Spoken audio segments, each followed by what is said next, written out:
আমরা পড়া শুরু করব ভারতীয় দর্শন। ভারতীয় দর্শনের প্রথম অধ্যায় পড়ছি আমরা। প্রথম অধ্যায়ের নাম হচ্ছে, এটা প্রথম অধ্যায়, এটার নাম হচ্ছে দর্শনের ধারণা।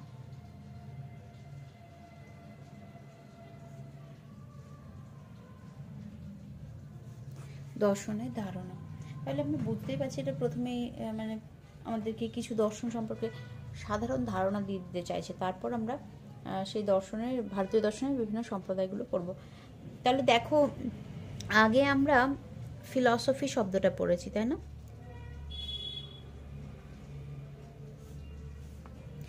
ফিলসফি পাশ্চাত্য দর্শনে যাকে ফিলসফি বলা হয়, পাশ্চাত্য দর্শন এতদিন আমরা পড়ে এলাম, তো পাশ্চাত্য দর্শনে যেটাকে ফিলসফি বলা হয়, ভারতীয় দর্শনে সেটাকে বলা হয় দর্শন। এটা ভারতীয় দর্শনের ক্ষেত্রে, মানে পাশ্চাত্যেও দর্শন চর্চা হয়েছে, ভারতেও দর্শন চর্চা হয়েছে। তো পাশ্চাত্য দর্শনে আগে আমরা পড়েছি ফিলসফি কথাটা কোথা থেকে এসেছে, ফিলসফিয়া থেকে, যেখানে আমরা ফিলসফি কথার অর্থ কি পড়েছিলাম, জ্ঞানের প্রতি অনুরাগ বা সত্যের প্রতি অনুরাগ। আর এখানে আমরা ফিলসফি শব্দটাকে ভারতীয় দর্শনে দর্শন বলবো। দর্শনের উৎস হচ্ছে সংস্কৃত থেকে, তো আমরা এটার উৎস পড়ব কোন শব্দ থেকে এসেছে সেই সমস্ত কিছু। যাই হোক, তো আপাতত ফিলসফি শব্দেরই সমার্থবোধক আমরা বলতে পারি দর্শন, কিন্তু আমরা এখানে সমার্থবোধক বলতে পারবো না অতটা, কেননা ফিলসফি আর দর্শন শব্দ দুটোর অর্থ কিন্তু পুরোপুরি এক নয়। মানে যে অর্থে আমরা সমার্থবোধক কথাটা ব্যবহার করি, সেই অর্থে আমরা ফিলসফির সমার্থবোধক দর্শন বলতে পারবো না, কারণ ফিলসফি শব্দের অর্থ আমরা কি পড়েছিলাম, জ্ঞানের প্রতি অনুরাগ, মানে জানার ইচ্ছে, জ্ঞানের প্রতি অনুরাগ, এটা আমরা আগেই পড়ে নিয়েছিলাম ফিলসফি শব্দের অর্থ। দর্শন শব্দটা এসেছে সংস্কৃত দৃশ ধাতু থেকে, সংস্কৃত দৃশ ধাতু থেকে, যেটার অর্থ হচ্ছে দেখা বা প্রত্যক্ষ করা।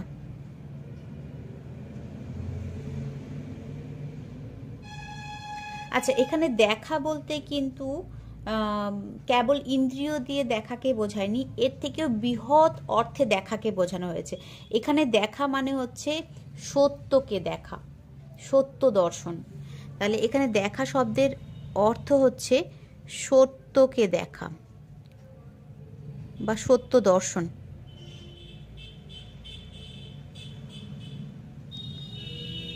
তাহলে একেবারে সাধারণভাবে আমরা জানলাম এটুকু, যে দর্শন শব্দটা এসেছে সংস্কৃত দৃশ ধাতু থেকে, যার অর্থ হচ্ছে দেখা বা প্রত্যক্ষ করা।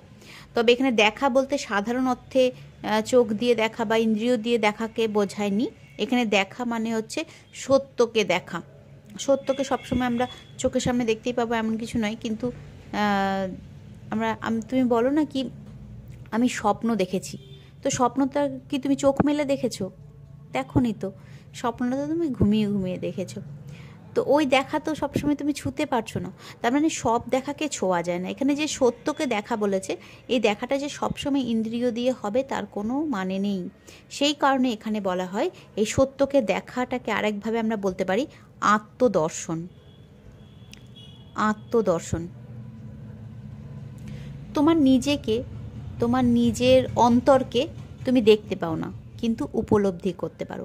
তোমার ভাবনা চিন্তা, তোমার মানে মনোভাব, তোমার আচরণ, এই সমস্ত কিছু দিয়ে তুমি তোমার অন্তরকে জানতে পারো। অন্তরকে কি চোখ দিয়ে দেখতে পারো? পারো না তো, সেইটা হচ্ছে আত্মদর্শন। তাহলে সত্যকে দেখা, দর্শন শব্দের অর্থ হচ্ছে সত্যকে দেখা বা আত্মদর্শন।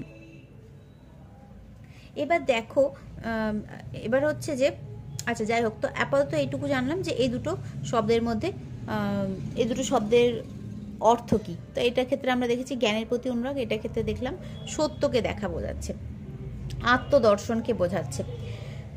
তো এই ক্ষেত্রে দেখো যে যদি আমরা ফিলসফি আর দর্শন এই দুটো, মানে পাশ্চাত্য দর্শনের ক্ষেত্রে আর ভারতীয় দর্শনের ক্ষেত্রে দর্শন শব্দটার অর্থ দেখি, বিচার করি দুটোর মধ্যে, তাহলে দেখব যে এই দেখাটা, মানে ভারতীয় দর্শনের ক্ষেত্রে এই দর্শনটা অনেক বেশি গভীর।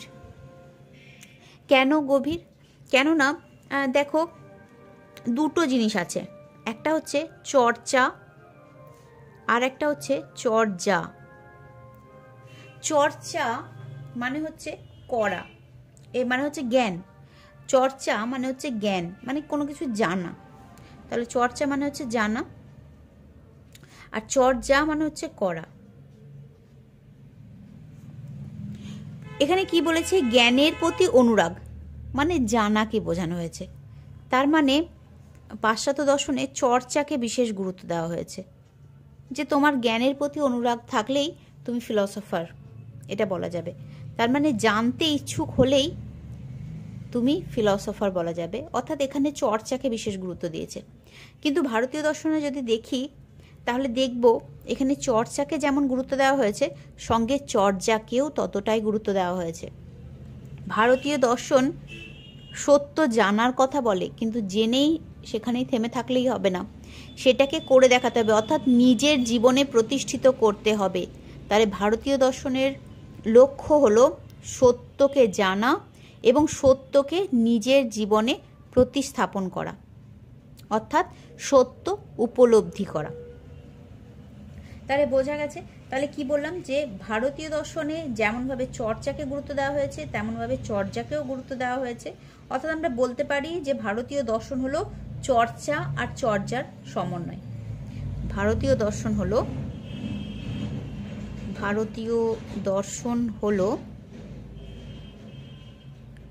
চর্চা ও চর্যার সমন্বয়।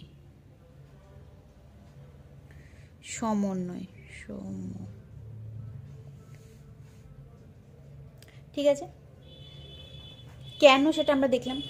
ভারতীয় দর্শন যেমন জ্ঞানের কথা বলে, জগতে যত সত্য আছে, জগতে যা সত্য আছে, সত্য তো এক, তো জগতে যে সত্য, জগতের সেই সত্যকে জানার কথা বলে, এবং শুধুমাত্র জানলেই হবে না, সেটাকে নিজের জীবনে প্রতিষ্ঠিত করার কথাও বলে।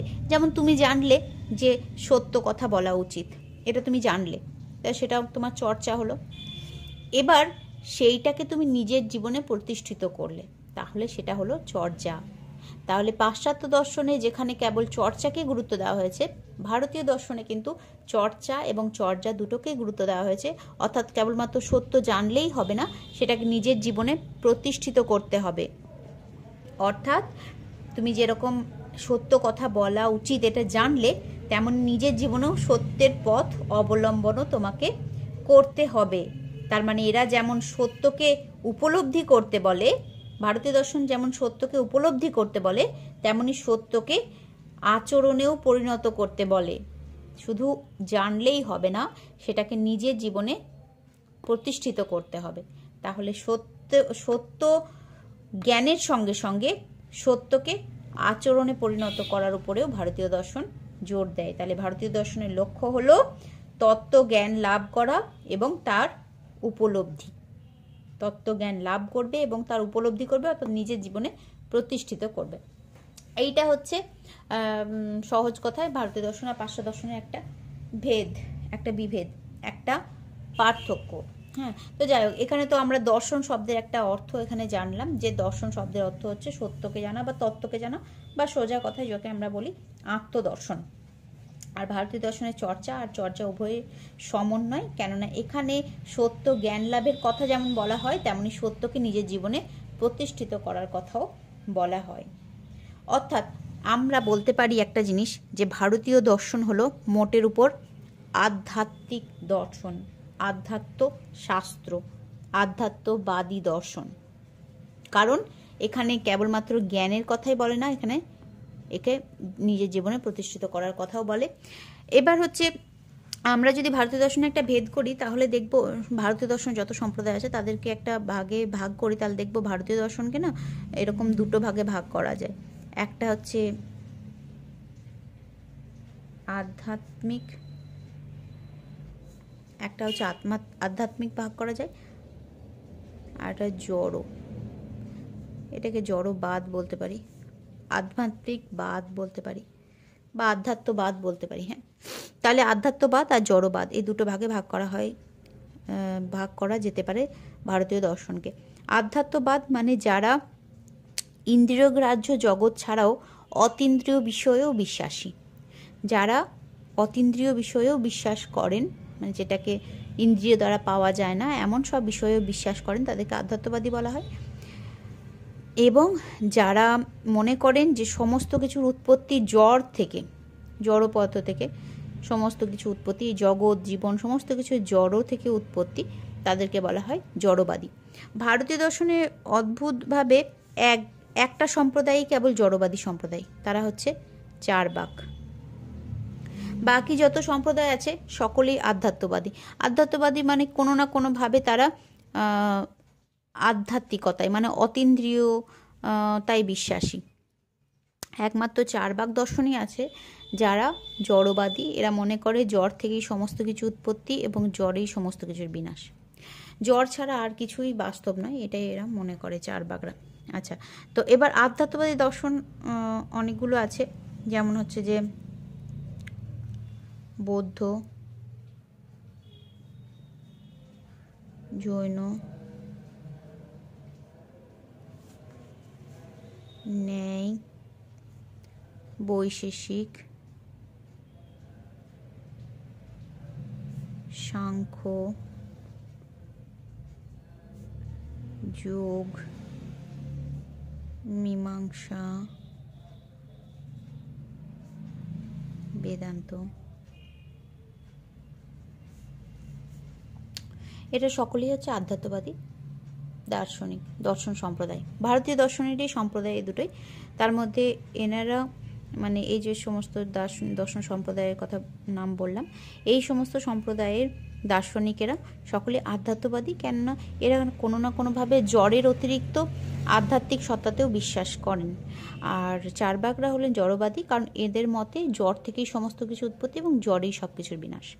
ঠিক আছে, এই একটা ভাগ আমরা করতে পারি। তাছাড়াও দর্শনের আরেকটা ভাগ করা যায়। তাহলে এমনি যদি একটা শর্ট প্রশ্ন আসতে পারে যে ভারতীয় দর্শন হলো ড্যাশ দর্শন, তখন ওখানে আধ্যাত্মিক দর্শনই আমরা করব, কেননা একজন ছাড়া মানে এই চারবাকরা ছাড়া বাকি সবাই কিন্তু আধ্যাত্মিকতায় বিশ্বাসী। তো মেজরিটি যেহেতু আধ্যাত্মিকতায়, তাই ভারতীয় দর্শনকে আমরা কিন্তু আধ্যাত্মিক শাস্ত্রই বলবো। তাহলে এখানে আমি লিখে দিই ভারতীয় দর্শন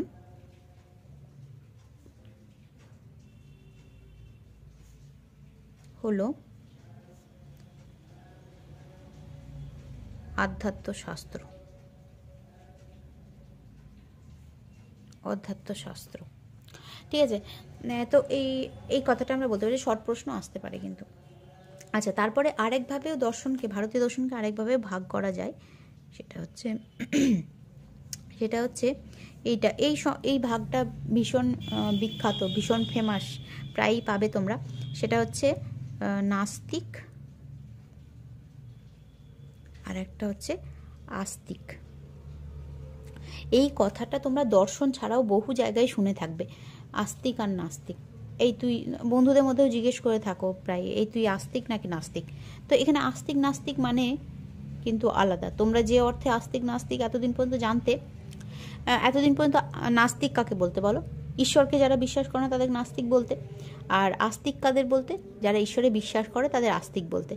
কিন্তু এই ক্ষেত্রে মানে ভারতীয় দর্শনের ক্ষেত্রে আস্তিক আর নাস্তিক কথাটার অর্থ কিন্তু ঈশ্বরে বিশ্বাস করা নয়। একদম সাধারণভাবে আস্তিক কথার অর্থ হচ্ছে যারা ঈশ্বরে বিশ্বাস করে, আর নাস্তিক কথার অর্থ হচ্ছে যারা ঈশ্বরে বিশ্বাস করে না। কিন্তু ভারতীয় দর্শনের ক্ষেত্রে নাস্তিক কথার অর্থ হচ্ছে যারা বেদে বিশ্বাস করে না, বেদের প্রামাণ্যে যারা বিশ্বাস করে না, বেদ শাস্ত্রের প্রামাণ্যে যারা বিশ্বাস করে না। বেদের আমি লিখে দিচ্ছি দেখো ব্র্যাকেটে, প্রামাণ্যে বিশ্বাসী নন যারা, তারা হচ্ছে নাস্তিক। আর তাহলে আস্তিকটা কী হবে? ঠিক তার উল্টো হবে, বেদের প্রামাণ্যে বিশ্বাসী। যারা বেদের প্রামাণ্যে বিশ্বাসী তারা হলেন আস্তিক। তাহলে বোঝা গেছে প্রথমেই হচ্ছে এই দুটো জিনিস মনে রাখতে হবে, যে সাধারণ অর্থে যেটাকে আমরা আস্তিক বলি ঈশ্বরে বিশ্বাস করাটাকে, আর নাস্তিক বলি ঈশ্বরে বিশ্বাস না করাটাকে। কিন্তু ভারতীয় দর্শনের ক্ষেত্রে কিন্তু ঈশ্বরে বিশ্বাসটা আস্তিক নাস্তিক নয়। আস্তিক তাকেই বলবো যারা বেদের প্রামাণ্যে বিশ্বাস করে, মানে বেদ শাস্ত্রে যে সমস্ত কথা লেখা আছে সেগুলোকে যারা স্বতঃসিদ্ধ বলে মনে করে। অর্থাৎ বেদের প্রামাণ্যে যারা বিশ্বাস করে তাদেরকে আস্তিক বলবো, এবং বেদের প্রামাণ্যে যারা বিশ্বাস করে না, মানে বেদে যে সমস্ত কথা লেখা আছে সেইগুলোর সম্পর্কে সংশয় প্রকাশ করে, সেগুলোকে সত্য ভাবে না, তাদেরকে আমরা নাস্তিক বলবো। ঠিক আছে, এইরকম ভারতীয় দর্শনে নাস্তিক সম্প্রদায় হচ্ছে 3 জন। একটা হচ্ছে চারবাক। আগে আমরা চারবাককে জড়বাদী হিসাবেও পড়েছি, তাহলে আমরা বলতে পারি চারবাক হচ্ছে জড়বাদী নাস্তিক দর্শন, তাই তো? আচ্ছা, আরও 2টো সম্প্রদায় আছে, বৌদ্ধ আর হচ্ছে জৈন।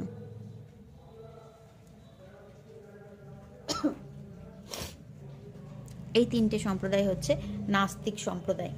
এটা শর্ট প্রশ্ন আসতে পারে যে ভারতীয় দর্শনে নাস্তিক সম্প্রদায় কোন কোন সম্প্রদায় নাস্তিক? চারবাক, বৌদ্ধ আর জৈন, এই 3 জন। আর আস্তিক সম্প্রদায় হচ্ছে, আস্তিক সম্প্রদায় আছে 6টা সম্প্রদায়: ন্যায়,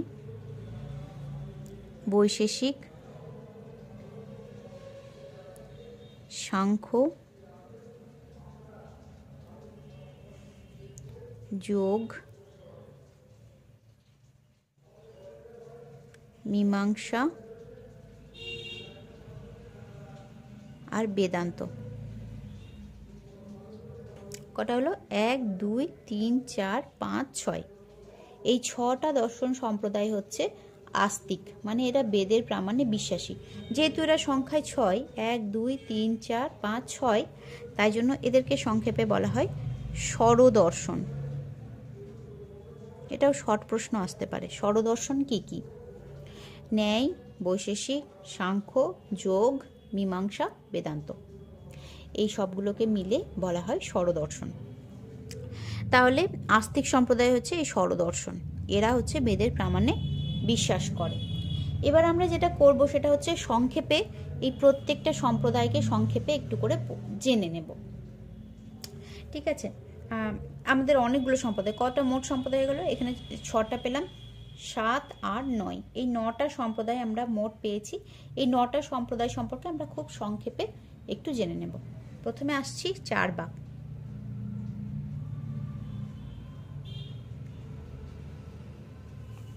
আচ্ছা, আগে আমরা জেনেছি চারবাক একটা জড়বাদী দর্শন।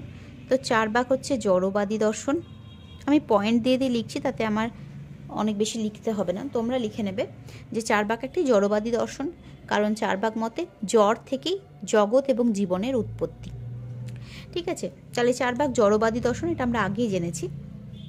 2 নাম্বার হচ্ছে, দেখো চারবাক দর্শনের প্রতিষ্ঠাতা সম্পর্কে কিন্তু নিশ্চিতভাবে জানা যায় না। চারবাক দর্শনের প্রতিষ্ঠাতা কে সেই সম্পর্কে নানা রকমের মতভেদ আছে। কারো মতে বৃহস্পতি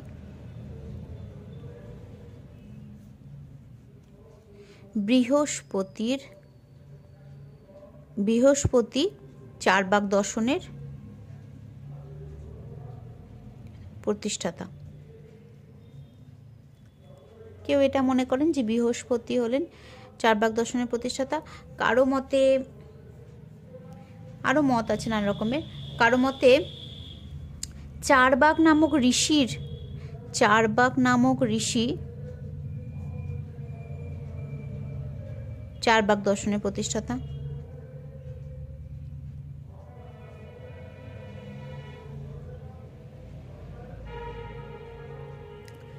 আবার কারো মতে চারবাককে যদি আমরা ভাঙি তাহলে পাই চারু বাক, মানে সুন্দর কথা। তাহলে সুন্দর কথা চারু বাক থেকে, মানে সুমধুর কথা থেকে।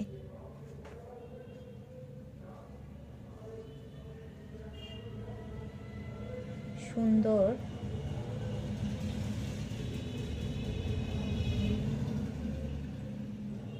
চারবাক সম্প্রদায়ের উৎপত্তি।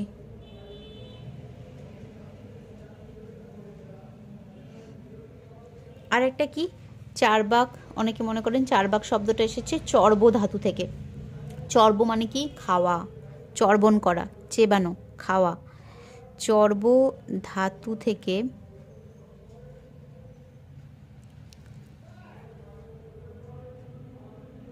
চারবাক শব্দের উৎপত্তি,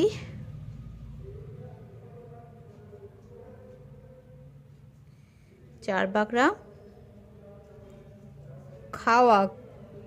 খাওয়াকে বেশি প্রাধান্য দেয়। হ্যাঁ, চারবাকরা, এটা সত্যি যে চারবাকরা ইন্দ্রিয় সুখকে, মানে যেটা আমাদের ইন্দ্রিয়ে শান্তি দেবে, আমি খেলাম, পছন্দ মতো খাবার খাও, কি আরাম, কি ভালো লাগে না, তো ওই রকম চারবাকরা খাওয়াকে বেশি প্রাধান্য দেয় বলে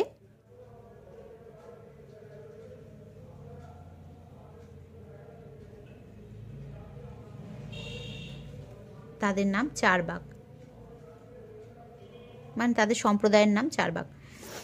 তো অনেক রকমের মত পাই আমরা, যেমন অনেকে মনে করে যে চারু মানে বৃহস্পতির কথা থেকে দর্শন, এই চারবাক দর্শন উৎপত্তি হয়েছে। কারো মতে আবার চারবাক নামের কোনো ঋষি চারবাক দর্শনের প্রতিষ্ঠা করেছেন। কারো মতে চারু বাক থেকে, মানে সুন্দর সুন্দর কথা থেকে চারবাক সম্প্রদায়ের উৎপত্তি হয়েছে। আবার কেউ মনে করেন চর্ব ধাতু থেকে, মানে খাওয়াকে বেশি প্রাধান্য দেয় বলে তাদের নাম চারবাক হয়েছে, মানে এই সম্প্রদায়ের নাম চারবাক হয়েছে, এরকম মনে করেন। তো এই এত কিছু মনে করার কারণ হচ্ছে চারবাকদের নিজস্ব কোনো গ্রন্থ নেই। চারবাকদের নিজস্ব কোনো গ্রন্থ নেই। অন্যান্য গ্রন্থ থেকে চারবাক দর্শনের কথা জানা যায় এবং সেখান থেকেই এই চারবাক দর্শন সম্পর্কে নানা রকম তথ্য পাওয়া গেছে এবং সেটার ভিত্তিতেই আমরা চারবাক দর্শনটা সম্পর্কে এই সমস্ত তথ্যগুলো দিতে পারছি। অন্যান্য গ্রন্থ থেকে পাওয়া তথ্য থেকে চারবাক দর্শনের নানা রকমের তথ্য আমরা পাচ্ছি, কিন্তু চারবাকদের নিজস্ব কোনো গ্রন্থ নেই। চারবাকরা জড়বাদী, অর্থাৎ এরা আধ্যাত্মিকতায় একদমই বিশ্বাস করে না। চারবাকরা জড়বাদী, অর্থাৎ আধ্যাত্মিকতায় একদমই তাদের বিশ্বাস নেই। এই জন্য চারবাকরা 3 নম্বরে এটা লিখতে পারি আমি, চারবাকরা তেমন হচ্ছে জন্মান্তরবাদ, মানে জন্মের পরে আবার জন্ম হয় কিনা, জন্মান্তরবাদ, কর্মবাদ, মানে তুমি যা কর্ম করবে তার ফলাফল তুমি পাবে কিনা, এই ধরনের যে কথাগুলো আমরা বিশ্বাস করি। জন্মান্তরবাদ, কর্মবাদ, ঈশ্বর, আত্মা, এগুলো কিছুই বিশ্বাস করে না।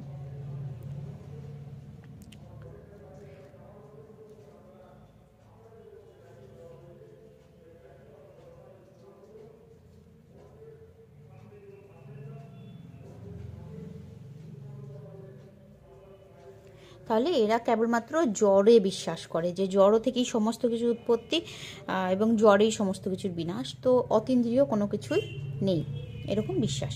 আচ্ছা, তাহলে এটা হলো চারবাক। এবার পড়বো আমরা বৌদ্ধ।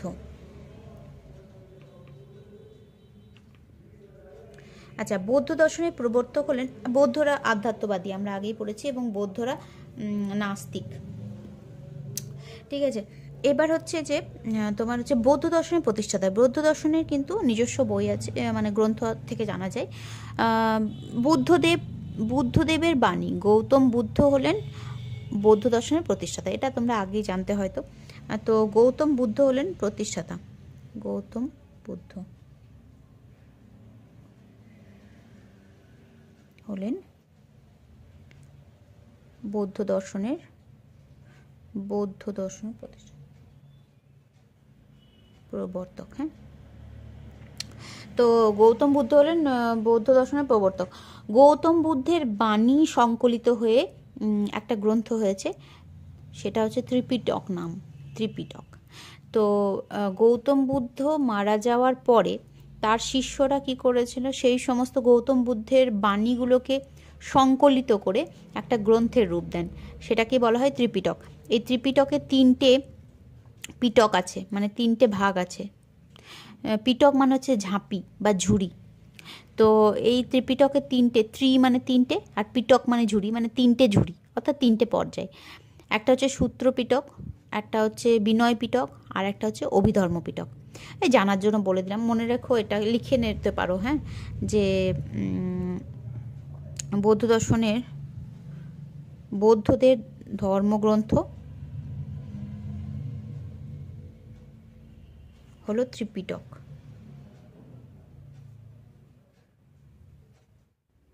এই যে ত্রি মানে 3টে, আর পিটক মানে ঝুড়ি, মানে 3টে অধ্যায় আছে, সূত্র পিটক, বিনয় পিটক আর অভিধর্ম পিটক। আচ্ছা, তো গৌতম বুদ্ধের এই বাণীগুলো সংকলিত করেই কিন্তু এই বৌদ্ধ দর্শন গড়ে উঠেছে। এই যে আমরা বৌদ্ধ দর্শন বলছি, এই বৌদ্ধ দর্শনটা হচ্ছে গৌতম বুদ্ধের বাণী সমস্ত গৌতম বুদ্ধের বাণী সংকলিত করে এই বৌদ্ধ দর্শনের ভিত গড়ে উঠেছে। বুদ্ধদেবের মূল লক্ষ্য কী ছিল? বুদ্ধদেবের মূল লক্ষ্য ছিল মানুষের জীবনে যে সমস্ত দুঃখ রয়েছে সেই দুঃখগুলো থেকে মানুষকে মুক্তি দেওয়া। তাহলে বৌদ্ধ দর্শনের মূল লক্ষ্য, মানে বুদ্ধদেবের এটা মূল লক্ষ্য ছিল, সেই জন্য বৌদ্ধ দর্শনেরও এটাই লক্ষ্য, যে বৌদ্ধ দর্শনের মূল লক্ষ্য হলো বাস্তব জীবনে। একটা বিষয় কিন্তু খুব এখানে ইম্পর্টেন্ট, যে বুদ্ধদেব কিন্তু বাস্তব জীবন নিয়ে ভেবেছিলেন। বাস্তব জীবনে উনি দেখলেন যে মানুষের জীবনে প্রচুর কষ্ট এবং প্রচুর দুঃখ কষ্ট রয়েছে, সেই সমস্ত দুঃখ কষ্ট থেকে মুক্তি দেওয়ার জন্য উনি কিন্তু তার এই ধর্মের প্রবর্তন করেন। তো বৌদ্ধ দর্শন একদম বাস্তববাদী, বৌদ্ধ দর্শন কিন্তু বাস্তবকে ঘিরেই গড়ে উঠেছিল। তো বৌদ্ধ দর্শনের মূল লক্ষ্য হচ্ছে বাস্তব জীবনে মানুষের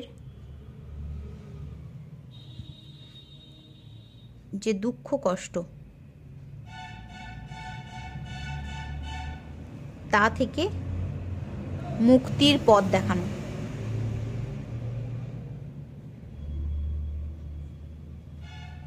তাহলে বুদ্ধদেব চেয়েছিলেন যে মানুষের জীবনে যে নানা রকমের কষ্ট, জরা মৃত্যু, এই সমস্ত কষ্ট রয়েছে, সেই সমস্ত কষ্ট থেকে মানুষ মুক্ত পাক, মানে মুক্তি পাক, সেই সমস্ত কষ্ট থেকে মানুষ ছুটকারা পাক, এটা চেয়েছিলেন গৌতম বুদ্ধ। সেই কারণে বৌদ্ধ দর্শনের মূল লক্ষ্যই এটা, যে বাস্তব জীবনে মানুষের যে সমস্ত দুঃখ কষ্ট সেগুলো থেকে মানুষকে মুক্ত করা।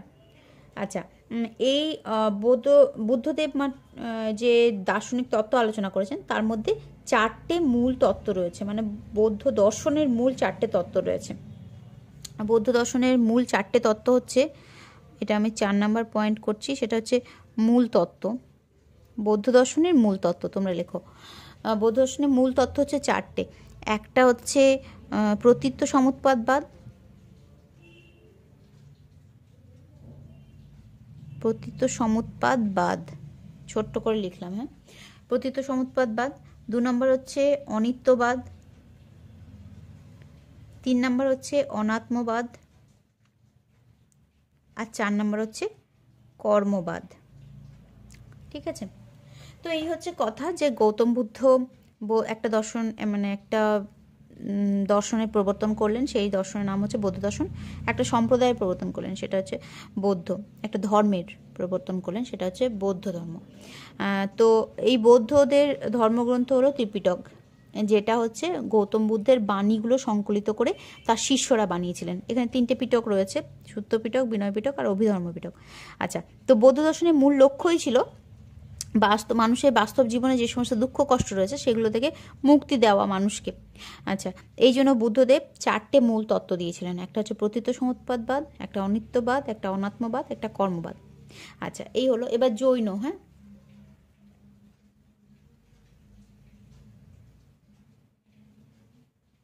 আচ্ছা, জৈন দর্শন কিন্তু একটা নাস্তিক দর্শন। আমরা আগেই তো এখানে দেখে নিয়েছি যে জৈনটা নাস্তিক দর্শনের মধ্যে পড়ছে।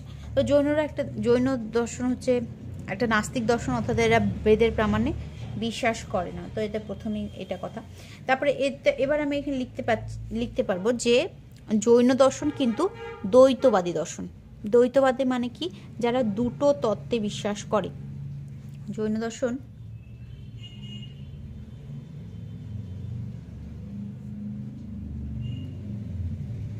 দ্বৈতবাদী দর্শন। আচ্ছা, তাহলে 1 নম্বরে ওখানে লেখো, আমি লিখলাম না, যে জৈন দর্শন কিন্তু নাস্তিক দর্শন। আগে আমরা পড়ে নিয়েছি, তো নাও লিখতে পারো, যাই হোক মনে থাকে তাহলে নাই লিখো, যে জৈন দর্শন নাস্তিক দর্শন। তারপর লেখো জৈন দর্শন দ্বৈতবাদী দর্শন। এরা দ্বৈতবাদী দর্শন এই কারণে, কারণ কি এরা দুটো তত্ত্বে বিশ্বাস করে। দুটো তত্ত্ব কি কি? জীব আর অজীব। জীব ও অজীব, এই দুটি প্রধান তত্ত্ব।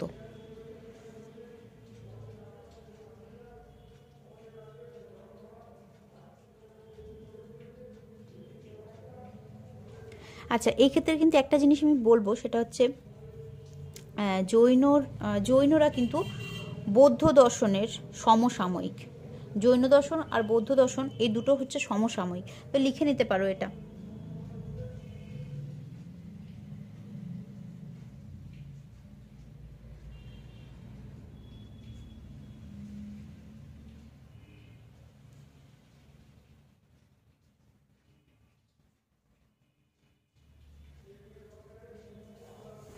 আচ্ছা, তাহলে জৈন আর বৌদ্ধ দর্শন মোটামুটি সমসাময়িক। এরা একই সময়ে, এই দুটো ধর্ম মোটামুটি একই সময়ে আসে, মোটামুটি খ্রিস্টীয় মানে খ্রিস্টপূর্ব 6ষ্ঠ শতক বা তার মাঝামাঝি এরকম সময়, খ্রিস্টপূর্ব 6ষ্ঠ শতক বা 6ষ্ঠ শতকের মাঝামাঝি সময়, এরকম সময় আসে এই দুটো ধর্ম। আর এরা হচ্ছে জৈন ধর্মাবলম্বী মানুষেরা হচ্ছে, এরা কিন্তু ঈশ্বর মানেন না, এরা ঈশ্বর মানেন না, কিন্তু মানেন কাদেরকে? মানেন হচ্ছে তীর্থাঙ্করদেরকে। অর্থাৎ জৈন ধর্মের যারা গুরু, জৈন ধর্মগুরু যারা, তাদেরকে বলা হয় তীর্থাঙ্কর। তারা ঈশ্বর মানেন না ঠিকই, কিন্তু তীর্থাঙ্করদেরকে ঈশ্বরের মতো ভক্তি করেন। তারা মনে করেন যে তীর্থাঙ্করদের দেখানো পথে যদি আমরা চলি, তাহলে আমরা সর্বশক্তিমান, সর্বজ্ঞ আর মুক্ত পুরুষ হতে পারবো। অর্থাৎ এরা মনে করেন যে যদি আমরা তীর্থাঙ্করদের দেখানো পথে সঠিকভাবে চলতে পারি, তাহলে আমরা সর্বশক্তিমান, সর্বজ্ঞ মানুষ হয়ে উঠতে পারবো, জীব হয়ে উঠতে পারবো। তাহলে কি এটা এখানে লিখতে পারো এখানে যে এরা ঈশ্বর মানেন না। জৈন ধর্মে ঈশ্বর বিশ্বাস করা হয় না, কিন্তু তীর্থঙ্করদেরকে বিশ্বাস করা হয়। ঈশ্বর বিশ্বাস করা হয় না, কিন্তু তীর্থঙ্করদের বিশ্বাস করা হয়।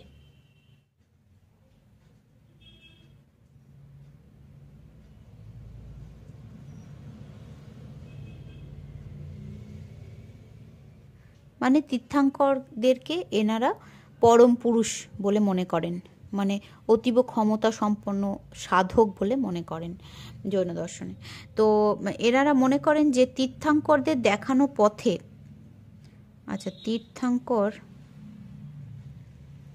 তীর্থাঙ্করদের দেখানো পথে চললে, তীর্থাঙ্করদের দেখানো পথে চললে মানুষ সর্বশক্তিমান, সর্বজ্ঞ,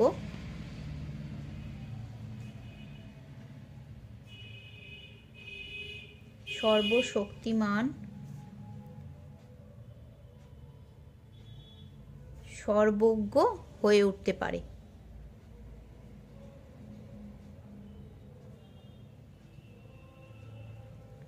বুঝলে? তার মানে এনারা ঈশ্বরে বিশ্বাস করেন না ঠিকই, কিন্তু তীর্থাঙ্করদেরকে ঈশ্বরের মতো ভক্তি করেন। তো এর পরের পয়েন্ট, আমরা এটা কত পয়েন্ট লিখেছিলাম? 4। তো এরপরে আমরা এরকম পয়েন্ট লিখতে পারি যে এই তীর্থাঙ্কর কিন্তু অনেকজন, 24 জন মোট তীর্থাঙ্কর ছিলেন। মোট 24 জন তীর্থাঙ্কর এসেছিলেন জৈন ধর্মে। তাহলে জৈন ধর্মে 24 জন তীর্থাঙ্কর,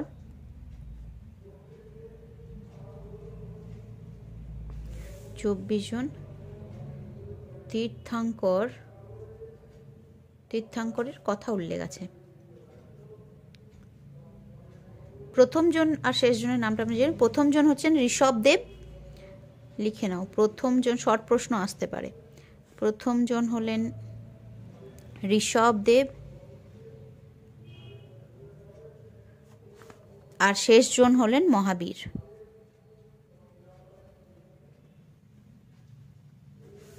বর্ধমান মহাবীর বলি আমরা।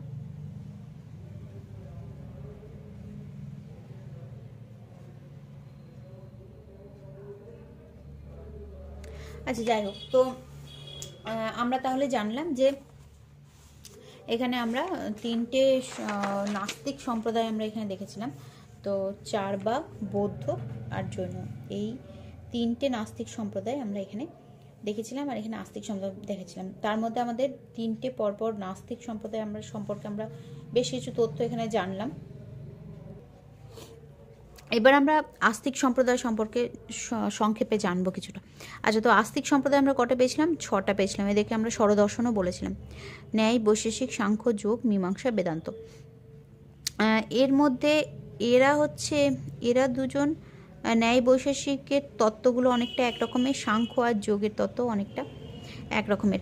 আচ্ছা, এখানে দেখো বেদের প্রামাণ্যে কিন্তু এরা ছজনেই বিশ্বাসী, কিন্তু এই ছজনের মধ্যে এই চারজন ন্যায় বৈশেষিক, সাংখ্য আর যোগ, এই চারজন কিন্তু বেদ স্বতন্ত্র, মানে বেদকে প্রামাণ্য বলে স্বীকার করে ঠিকই, কিন্তু নিজেদের মতটাও প্রকাশ করে, মানে নিজস্ব মতও আছে, বেদকে বিশ্বাস করে, সঙ্গে নিজেদেরও কিছুটা মত আছে, বেদকে কিন্তু অস্বীকার করে না, বেদের সাথে সাথে নিজেদের মতও প্রকাশ করে এই চারজন ন্যায় বৈশেষিক, সাংখ্য, যোগ। ঠিক আছে, তার মানে বেদকে অন্ধভাবে বিশ্বাস করে না, বেদের বিশ্বাস করে, সঙ্গে নিজেদের মতও প্রকাশ করে এই চারজন। হ্যাঁ, তো এদেরকে বলা হয় বেদ স্বতন্ত্র, এই চারটে সম্প্রদায়কে। আর মীমাংসা আর বেদান্ত অন্ধভাবে, মানে একেবারেই বেদকেই বিশ্বাস করে, নিজস্ব কোনো মত নেই, বেদকেই বিশ্বাস করে, শুধুমাত্র বেদের উপরেই প্রতিষ্ঠিত এরা দুজন, এদেরকে বলা হয় বেদানুগত। ঠিক আছে, তাহলে এরা ছজনেই বেদকে বিশ্বাস করে, বেদের প্রামাণে বিশ্বাস করে, কিন্তু এই চারজন ন্যায় বৈশেষিক, সাংখ্য, যোগ, এই চারজন বেদ স্বতন্ত্র, অর্থাৎ বেদ ছাড়াও এদের নিজেদের মত আছে। আর মীমাংসা আর বেদান্ত সম্পূর্ণভাবে বেদের উপর নির্ভরশীল, এদেরকে বলা হয় বেদানুগত। ঠিক আছে, আচ্ছা, তাহলে যেহেতু এবার আমরা যাকে পড়তে যাচ্ছি সেটা সম্পূর্ণভাবে বেদের উপরেই ভিত্তি করে গড়ে উঠেছে, যে যে কটা সম্প্রদায় আমরা পড়তে যাচ্ছি সেইগুলোই বেদের উপর ভিত্তি করে গড়ে উঠেছে, তাহলে আমরা একটু মানে বেদটাও জেনে নিই। আমরা বেদ জানি, আমরা বেদ ধর্মগ্রন্থ, তো বেদের হচ্ছে কতগুলো ভাগ আছে সেইটা আমরা একটু জেনে নিই। বেদ 4 প্রকারের, জানো তো সবাই, তো এটাই আমরা একটু জেনে নিই এখানে।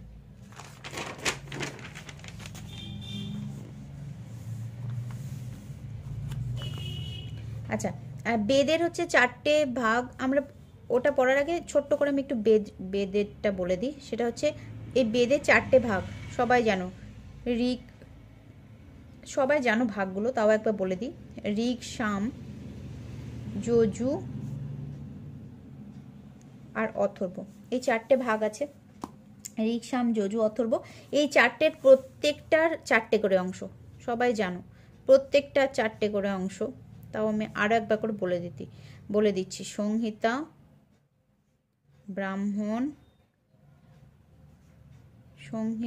ব্রাহ্মণ, আরণ্যক, আর একটা হচ্ছে উপনিষদ।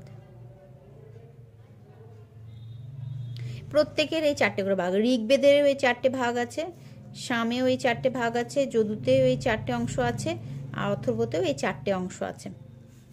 ঠিক আছে, সংহিতা কি হয়? সংহিতা হচ্ছে মন্ত্র, বুঝলে তো, মন্ত্র। আমরা যখন, যেমন আমরা পুজো করি যখন, তখন মন্ত্র বলি, তো এটা হচ্ছে দেবতার উদ্দেশ্যে মন্ত্র সংহিতা অংশে থাকে, সংহিতা অংশে থাকে, দেবতার উদ্দেশ্যে মন্ত্র থাকে।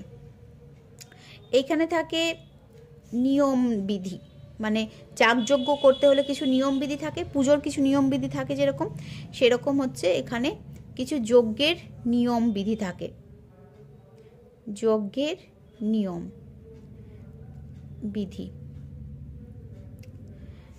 এখানে পুজো করার সময় যেমন আমরা মন্ত্র বলি দেবতার উদ্দেশ্যে, সেরকম কিছু মন্ত্র সংহিতা অংশে থাকে। ঋগ্বেদের ক্ষেত্রেও থাকে, সাম্যের ক্ষেত্রেও থাকে, যজুর্বেদের ক্ষেত্রে থাকে, অথর্ববেদের ক্ষেত্রেও থাকে। তো সংহিতা অংশে থাকে দেবতার উদ্দেশ্যে মন্ত্র, আর ব্রাহ্মণের ক্ষেত্রে থাকে, ব্রাহ্মণ অংশে থাকে যজ্ঞের নিয়ম বিধি, মানে কিভাবে যজ্ঞটজ্ঞ করতে হবে সেটার কিছু নিয়ম বিধি। আরণ্যক হচ্ছে বানপ্রস্থে অরণ্যে কিভাবে জীবনযাপন করতে হবে, আরণ্যক নামটাই হয়েছে, দেখো নামটা থেকেই বোঝা যাচ্ছে, অরণ্যে জীবন ধারণের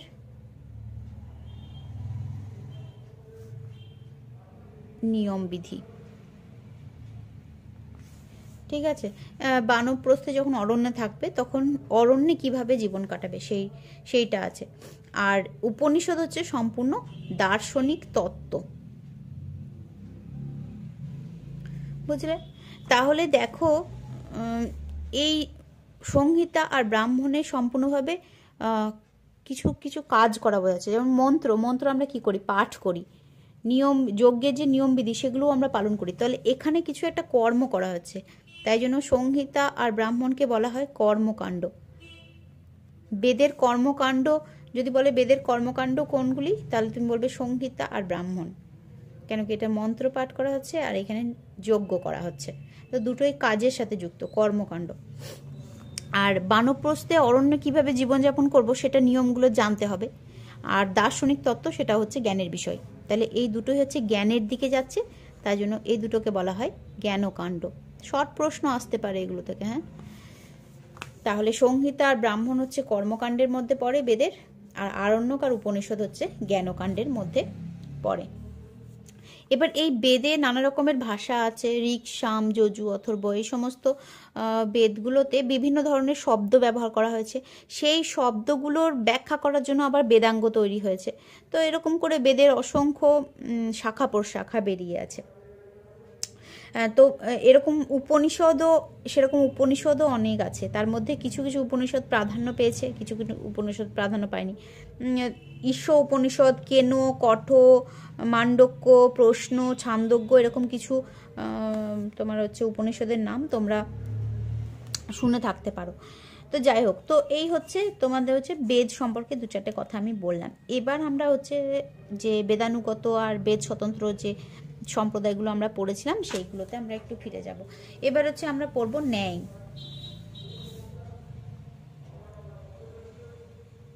আচ্ছা, ন্যায়টা পড়বো তার আগে একটা কথা মনে পড়ে গেল, চট করে বলে দিই এখানে। সেটা হচ্ছে এখানে দেখো, এই যে আমরা জৈন দর্শন পড়েছি, এরা আর এই বাকি ছটা দর্শন, এই বাকি ছটা দর্শন সম্প্রদায় আর এই জৈন, এরা এই 7 জন হচ্ছে স্থায়ী আত্মায় বিশ্বাসী। স্থায়ী আত্মায় বিশ্বাসী। এই শর্ট প্রশ্ন আসতে পারে, তাই বলে দিচ্ছি, লিখে নিতে পারো যে এই ষড়দর্শন এবং জৈন দর্শন, এই 7টা দর্শন সম্প্রদায় হচ্ছে স্থায়ী আত্মায় বিশ্বাসী। বাকি 4 ভাগ আর বৌদ্ধ কিন্তু স্থায়ী আত্মায় বিশ্বাসী নয়। ঠিক আছে। আর এই যে আরেকটা শর্ট প্রশ্ন আমি এখানে বলে দিই, সেটা হচ্ছে এই যে 6টা দর্শন সম্প্রদায় রয়েছে, এই 6টা দর্শনের সম্প্রদায়ের মধ্যে এই সাংখ্য আর মীমাংসা, এরা দুজন ঈশ্বরে বিশ্বাস করে না, বাকি সবাই ঈশ্বরে বিশ্বাস করে। মানে এই 6টার মধ্যে বলছি, এই 6 জনের মধ্যে সাংখ্য এবং মীমাংসা ঈশ্বরে বিশ্বাস করে না। লিখে নাও চট করে কোথাও যে ষড়দর্শনের মধ্যে সাংখ্য এবং মীমাংসা, এই দুটি দর্শন সম্প্রদায় ঈশ্বরে বিশ্বাস করে না। বাকি ন্যায়, বৈশেষিক, যোগ, বেদান্ত, এরা 4 জন কিন্তু ঈশ্বরে বিশ্বাস করে। ঠিক আছে। আচ্ছা, আর এরা কেউ ঈশ্বরে বিশ্বাস করে না, 4 ভাগও করে না, বৌদ্ধও করে না, জৈনও করে না। আর এদের মধ্যে হচ্ছে বললাম সাংখ্য আর মীমাংসা ঈশ্বরে বিশ্বাস করে না, বাকি ন্যায়, বৈশেষিক, যোগ আর বেদান্ত এরা ঈশ্বরে বিশ্বাস করে। বেশ, এবার আমি ন্যায় ফিরে যাই। প্রথমেই হচ্ছে ন্যায় দর্শনের প্রতিষ্ঠাতা হলেন মহর্ষি গৌতম। আচ্ছা, গৌতম বুদ্ধের সাথে মহর্ষি গৌতমকে গুলিয়ে ফেলো না, দুজন কিন্তু আলাদা। তো ন্যায় দর্শনের প্রতিষ্ঠাতা হলেন, তোমরা পুরো সেন্টেন্সটা লেখো, ন্যায় দর্শনের প্রতিষ্ঠাতা হলেন মহর্ষি গৌতম।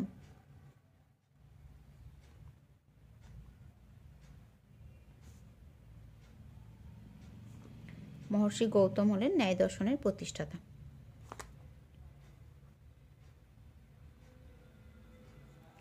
আচ্ছা, এই যে ন্যায় দর্শন আমরা পড়বো, এই ন্যায় দর্শন কিন্তু বেশিরভাগটা আলোচনা করেছে হচ্ছে প্রমাণ নিয়ে, তাই জন্য একে এই ন্যায় শাস্ত্রকে কিন্তু প্রমাণ শাস্ত্রও বলা হয়। ন্যায় দর্শনে বেশি গুরুত্ব দেওয়া হয়েছে প্রমাণের উপরে। প্রমাণ কি সেগুলো সব আমরা পড়বো একটু পরে।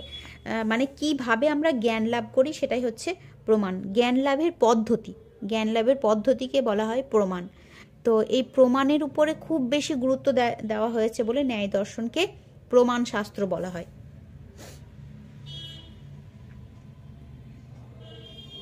আচ্ছা, তাহলে ন্যায় দর্শন কি করেছে? জ্ঞান লাভের পদ্ধতি, মানে যাকে প্রমাণ বলে, জ্ঞান লাভের পদ্ধতির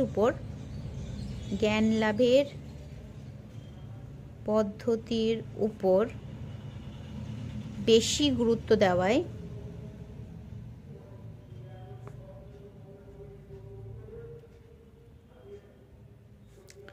একে প্রমাণ শাস্ত্র বলে।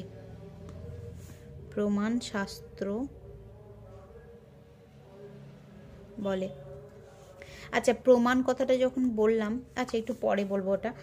তো দেখো, জ্ঞান লাভের পদ্ধতির উপর বেশি গুরুত্ব দিয়েছে বলে একে কিন্তু প্রমাণ শাস্ত্র বলছে। ন্যায় দর্শন, তার শর্ট প্রশ্ন আসতে পারে যে ন্যায় শাস্ত্রকে কোন শাস্ত্র বলা হয়? প্রমাণ শাস্ত্র বলা হয়। 3 নম্বর হচ্ছে এই ন্যায় দর্শন 4 রকম প্রমাণে বিশ্বাস করে, মানে 4 ভাবে জ্ঞান হতে পারে, 4টে পদ্ধতিতে জ্ঞান হতে পারে। কি কি? একটা হচ্ছে প্রত্যক্ষ, প্রত্যক্ষের মাধ্যমে জ্ঞান হয়। অনুমান, আরটা হচ্ছে মনে করে শব্দ, আর একটা মনে করে উপমান, মানে এটা সাদৃশ্য জ্ঞান।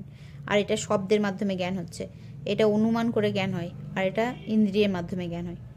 হ্যাঁ, তো এই 4 রকমের প্রমাণ স্বীকার করে। এই 4 প্রকার প্রমাণ মানে হচ্ছে জ্ঞান লাভের উপায়। এই 4 প্রকার প্রমাণ স্বীকার করে।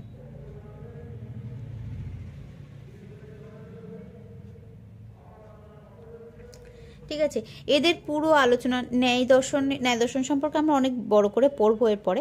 তো এই ন্যায় দর্শনে কিন্তু পুরো আলোচনাটাই হচ্ছে এই 4টে প্রমাণকে ঘিরে, পুরো আলোচনাটাই প্রমাণকে ঘিরেই হয়। ওই জন্য প্রমাণকে খুব বেশি গুরুত্ব দেয় বলে এদেরকে প্রমাণ শাস্ত্র বলা হয়। এবার আমরা পড়ব বৈশেষিক। দেখো, আচ্ছা, ন্যায় আর বৈশেষিক হচ্ছে দুটো কিন্তু সমানতন্ত্র। হ্যাঁ, তার আগে বলে দিই কি, বৈশেষিক দর্শনের প্রতিষ্ঠাতা হলেন ঋষি কনাদ। ঋষি কনাদ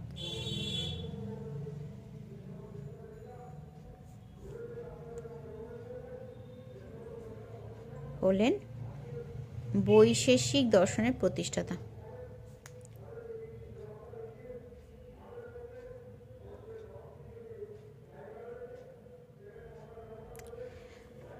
আচ্ছা, ন্যায় আর বৈশেষিক হচ্ছে সমানতন্ত্র, মানে এরা দুজন একই রকম আলোচনা করে। সমস্ত ম্যাক্সিমাম ক্ষেত্রেই সব একই ধরনের মত অনেকটা একই রকমের। তো ন্যায় ও বৈশেষিক সমানতন্ত্র লিখে দিলাম। হ্যাঁ, ন্যায় ও বৈশেষিক সমানতন্ত্র, মানে এদের আলোচনার বিষয়বস্তু এক রকমের, ন্যায় আর বৈশেষিক। কিন্তু তা সত্ত্বেও ন্যায় আর বৈশেষিকের মধ্যে কিছু পার্থক্য আছে। কি পার্থক্য? সমানতন্ত্র হলেও, মানে আলোচনার মধ্যে মিল থাকলেও কিছু পার্থক্য আছে। যেমন বৈশেষিকরা হচ্ছে তোমার 2টো প্রমাণ স্বীকার করে, আর ন্যায় হচ্ছে 4টে প্রমাণ স্বীকার করে। আগে আমরা দেখেছি ন্যায় 4টে প্রমাণ স্বীকার করে, বৈশেষিকরা কিন্তু 2টো প্রমাণ স্বীকার করে।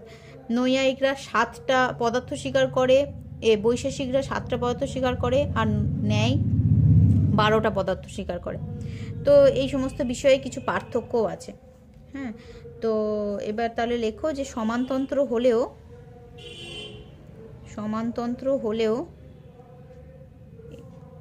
এদের মধ্যে পার্থক্য আছে। এদের মধ্যে পার্থক্য আছে। কি পার্থক্য? না, বৈশেষিক 2টি প্রমাণ স্বীকার করে।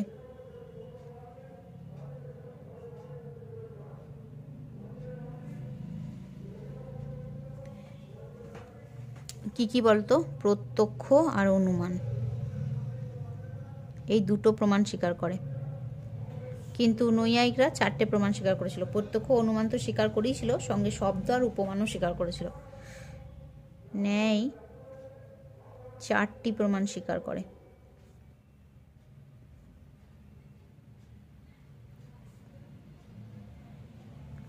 আর একটাও পার্থক্য আছে, সেটা হচ্ছে বৈশেষিক মতে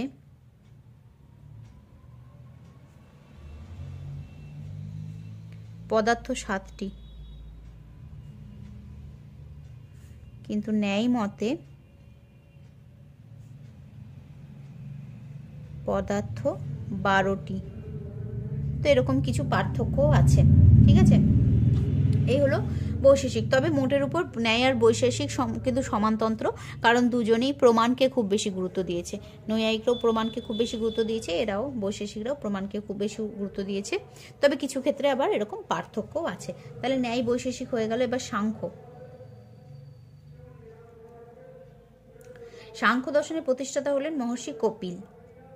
তাহলে প্রথমেই লিখে নাও সাংখ্য দর্শনের প্রতিষ্ঠাতা।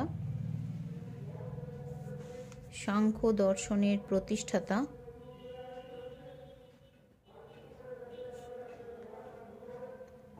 হলেন মহর্ষি কপিল। ঠিক আছে, আরেকটা কথা খুব ইম্পর্টেন্ট এখানে না বললেই নয়, সেটা হচ্ছে সাংখ্য দর্শনকে কিন্তু সব থেকে প্রাচীন ভারতীয় দর্শন বলে মনে করা হয়। তাহলে এটা লিখে নাও, শর্ট প্রশ্ন আসতে পারে। সবচেয়ে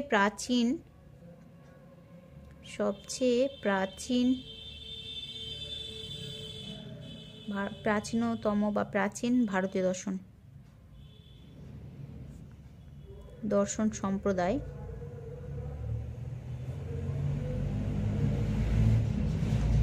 হলো সাংখ্য। তাহলে একে সবচেয়ে প্রাচীনতম দর্শন সম্প্রদায় বলে মনে করা হয়।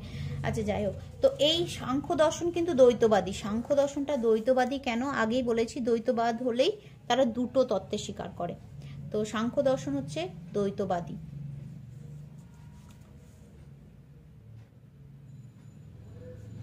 সাংখ্য দর্শন দ্বৈতবাদী কারণ এরা মূল দুটি তত্ত্ব, এরা কিন্তু অনেকগুলো তত্ত্ব স্বীকার করে, কিন্তু মূল দুটো তত্ত্ব স্বীকার করে। মূল দুটি তত্ত্ব স্বীকার করে এরা। কি কি? প্রকৃতি আর পুরুষ। প্রকৃতি ও পুরুষ মনে করে, এই দুটি মূল তত্ত্ব স্বীকার করে সাংখ্যরা, এই জন্য এদেরকে দ্বৈতবাদী বলা হয়। কিন্তু মোট এটা 3 নম্বর ছিল। আচ্ছা, মোট এরা 25টা তত্ত্ব স্বীকার করে। হ্যাঁ, মোট 25টি তত্ত্ব স্বীকার করা হয়।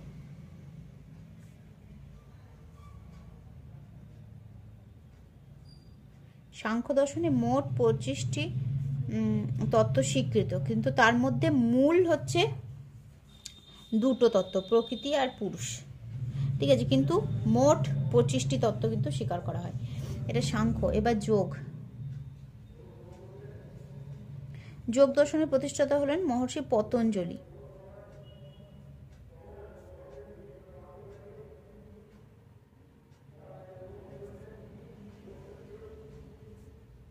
মহর্ষি পতঞ্জলি যোগ দর্শনের প্রতিষ্ঠাতা। ঠিক আছে। আচ্ছা, আগে যেমন আমরা দেখলাম কি ন্যায় আর বৈশেষিক দর্শন সমানতন্ত্র, তেমনি এখানে কিন্তু সাংখ্য আর যোগ দর্শনও সমানতন্ত্র। সাংখ্য ও যোগ দর্শন সমানতন্ত্র।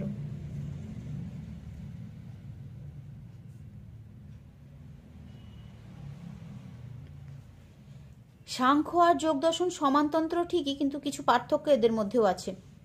যেমন একেবারে মূল পার্থক্য হচ্ছে সাংখ্য দর্শনে লিখি যে সমানতন্ত্র হলেও পার্থক্য আছে।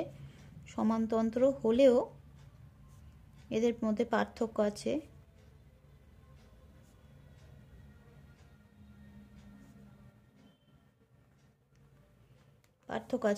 কি পার্থক্য? না, সাংখ্য দর্শনে ঈশ্বর স্বীকৃত নয়। আগে আমরা বললাম না যে সাংখ্য আর মীমাংসা ঈশ্বর স্বীকার করে না, তো সাংখ্য দর্শনে ঈশ্বর বিশ্বাস করা হয় না, ঈশ্বর স্বীকৃত নয়। যোগ দর্শনে কিন্তু ঈশ্বর স্বীকৃত। যোগ দর্শনে ঈশ্বর স্বীকার করা হয়। দর্শনে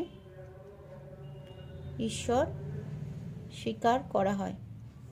আচ্ছা, এবার একটা জিনিস দেখো, তাহলে এখানে মোট 25টা তত্ত্ব স্বীকার করা হচ্ছিল। তো সাংখ্য দর্শনে ঈশ্বর স্বীকার করা হয় না, তো ঈশ্বর বাদে 25টা তত্ত্ব স্বীকার করা হচ্ছিল, কিন্তু যোগ দর্শন ঈশ্বর স্বীকার করে। তাহলে তার মানে যোগ দর্শন 26টা তত্ত্ব স্বীকার করে আর সাংখ্য দর্শন 25টা। তো এটাই হচ্ছে পার্থক্য। সাংখ্য দর্শনে 25টি তত্ত্ব স্বীকার করা হয়, কিন্তু যোগ দর্শনে ঈশ্বরকেও স্বীকার করা হয়, মানে এখানে 26টা তত্ত্ব স্বীকার করা হচ্ছে যোগ দর্শনে। তো এটাই হচ্ছে এদের পার্থক্য, যে সাংখ্য দর্শনে ঈশ্বরকে স্বীকার করা হয় না, যোগ দর্শনে ঈশ্বর স্বীকার করা হয়। ঠিক আছে, এই যোগ দর্শনে সাংখ্য আর যোগ দর্শনের মধ্যে এত মিল সমস্ত বিষয়ই, যে যোগকে না শেষস্বর সাংখ্য বলা হয়। শুধুমাত্র ঈশ্বরটাকে বাদ দিলেই সাংখ্য আর যোগ একই হয়ে যেত। তো এদের মধ্যে খুব বেশি মিল, সেই জন্য, অথচ এরা ঈশ্বর স্বীকার করে, এরা করে না। সেই জন্য যোগ দর্শনকে শেষস্বর সাংখ্য বলা হয়। এটা লিখে নাও, শর্ট প্রশ্ন আসতে পারে। শেষস্বর সাংখ্য বলা হয় যোগ দর্শনকে।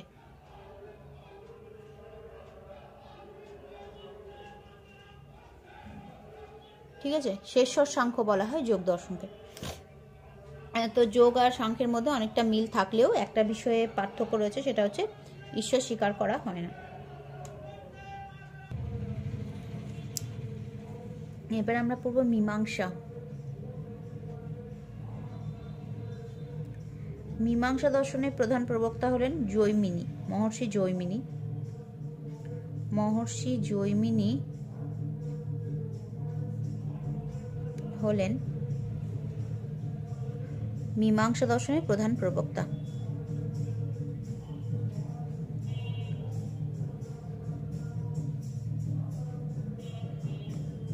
আগে আমরা পড়েছিলাম যে মীমাংসা এবং বেদান্ত এই দুটো দর্শন হচ্ছে বেদানুগত, মানে বেদকে অনুগত হয়েই, বেদের উপর অনুগত হয়েই এদের সমস্ত মতামত এনারা দিয়েছেন। তো সেই কারণে হচ্ছে তোমার এই বেদান্তের মানে উপনিষদের মানে বেদের জ্ঞানকাণ্ডের উপর ভিত্তি করে গড়ে উঠেছে বেদান্ত, আর কর্মকাণ্ডের উপর ভিত্তি করে গড়ে উঠেছে মীমাংসা। তাহলে ওটা লিখে নিতে পারি আমরা এখানে, বেদের কর্মকাণ্ডের উপর ভিত্তি করে গড়ে উঠেছে, বেদের কর্মকাণ্ডের উপর ভিত্তি করে গড়ে উঠেছে মীমাংসা দর্শন।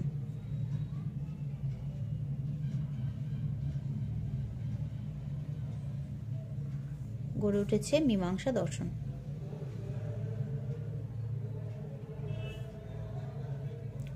ঠিক আছে, তো এই কর্মকাণ্ডের উপর ভিত্তি করে গড়ে উঠেছে। তো আমরা বুঝতেই পারছি, আগে আমরা দেখেছিলাম মন্ত্র আর যাগযজ্ঞের নিয়মবিধি, এই উপরে দেখেছিলাম এখানে মন্ত্র আর যাগযজ্ঞের নিয়মবিধি, এটাই হচ্ছে কর্মকাণ্ডের বিষয় ছিল। তা আমরা বুঝতেই পারছি আমরা এখানে মীমাংসা দর্শনের বিষয়বস্তু কি হবে। মীমাংসা দর্শনের বিষয়বস্তু হলো বেদের যাগযজ্ঞ আর আচার অনুষ্ঠানের যৌক্তিকতা প্রমাণ করা। তাহলে মীমাংসা দর্শনের বিষয়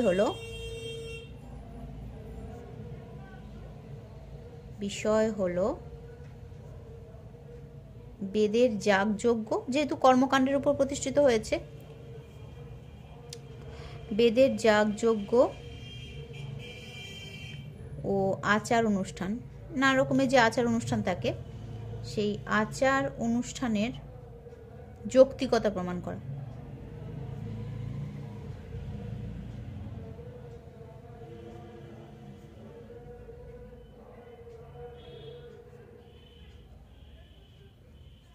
ঠিক আছে, মীমাংসা দর্শনকে কিন্তু পূর্ব মীমাংসাও বলা যেতে পারে। এখানে লিখে দিই আমি, এটাকে পূর্ব মীমাংসাও বলে, এটাকে পূর্ব মীমাংসা বলে। আচ্ছা, মীমাংসা কথাটা যেহেতু উল্লেখই রয়েছে, মীমাংসা মানে আমরা জানি সমাধান করা। দুজনের মধ্যে ঝগড়া হলো, তাদের মধ্যে মীমাংসা করে দাও, মানে কি তাদের মধ্যে সমাধান করে দাও, কিছু সমাধান সূত্র বের করে দাও। তো এখানে মীমাংসা বলতে কি বোঝায় বলো তো? মীমাংসা বলতে এখানে বোঝায় যে বেদের যে সমস্ত কর্ম আর জ্ঞানকাণ্ডের যে সমস্ত তাৎপর্য আছে সেগুলো নির্ণয় করা, মানে সমাধান করা, তাৎপর্য নির্ণয় করা, বুঝলে তো? সেই তাৎপর্য নির্ণয় করে বলেই একে মীমাংসা বলা হচ্ছে। এটা হচ্ছে পূর্ব মীমাংসা, আর উত্তর মীমাংসা বলা হয় বেদান্তকে। আচ্ছা, বেদান্ত এর পরে পড়বো। আচ্ছা, এই মীমাংসকরা মনে করে যে বেদ নির্দেশিত কর্ম, মানে বেদে যে সমস্ত কর্মগুলো করতে বলা হয়েছে, সেই বেদ নির্দেশিত কর্মই হচ্ছে ধর্ম। বেদ নির্দেশিত কর্ম করা মানে ধর্ম পালন করা, আর বেদ নিষিদ্ধ কর্ম করাই মানে বেদ যেগুলোকে মানা করছে সেগুলো যদি করো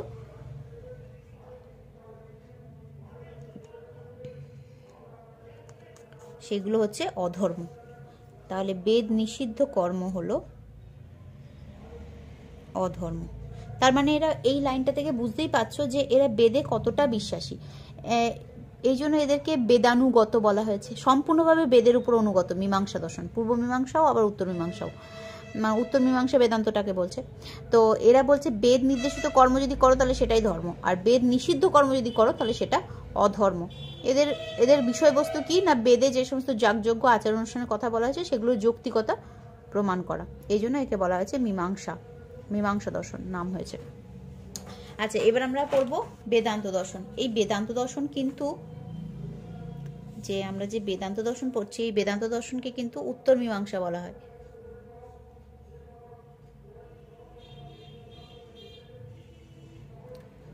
উত্তর মীমাংসা এইটা বেদের জ্ঞানকাণ্ডের উপর প্রতিষ্ঠিত, আগে বলেছি, যাই হোক। তো এইটা হচ্ছে এই বেদান্ত উপনিষদকে ভিত্তি করে আর কি, উপনিষদের উপরে যিনি সূত্র লিখলেন, উপনিষদে যে নানা রকমের উক্তি রয়েছে, যে উক্তিগুলো কখনো কখনো পরস্পর বিরোধীও হচ্ছে, সেই উক্তিগুলোর উপরে একটা সূত্রগ্রন্থ রচিত হলো। সেই সূত্রগ্রন্থটাই হচ্ছে বেদান্ত দর্শনের মূল ভিত্তি। সেই সূত্রগ্রন্থটাকে বলা হয় ব্রহ্মসূত্র। তাহলে বেদান্ত দর্শনের সূত্রগ্রন্থ কোনটা? ব্রহ্মসূত্র। দেখো, বেদান্ত দর্শনের ভিত্তিগ্রন্থ হলো, বেদান্ত দর্শনের ভিত্তিগ্রন্থ মানে এই গ্রন্থটাকে ভিত্তি করেই বেদান্ত দর্শন গড়ে উঠল। ভিত্তিগ্রন্থ হলো ব্রহ্মসূত্র। এই ব্রহ্মসূত্রের লেখক হলেন, এখানে লেখো, নিচে লেখো 2 নম্বর পয়েন্ট করে, যে ব্রহ্মসূত্রের লেখক রচয়িতা হলেন বেদব্যাস, মহর্ষি বেদব্যাস। বুঝলেন তো? তাহলে কি হলো, যে এই যে বেদান্ত দর্শন গড়ে উঠলো, এই বেদান্ত দর্শনের ভিত্তিগ্রন্থ ভিত্তিগ্রন্থ হলো ব্রহ্মসূত্র, যেটা রচয়িতা হলেন মহর্ষি বেদব্যাস। তাহলে মহর্ষি বেদব্যাস হলেন ব্রহ্মসূত্রের রচয়িতা, যে গ্রন্থটার উপর ভিত্তি করে বেদান্ত দর্শনটা গড়ে উঠলো। ঠিক আছে, এই বেদান্ত দর্শন কিন্তু একে উত্তর মীমাংসা বলছে। মানে বুঝতেই পারছো, এটাও বেদের উপরে প্রতিষ্ঠিত, এটা বেদানুগত, এটাও একটা বেদানুগত দর্শন।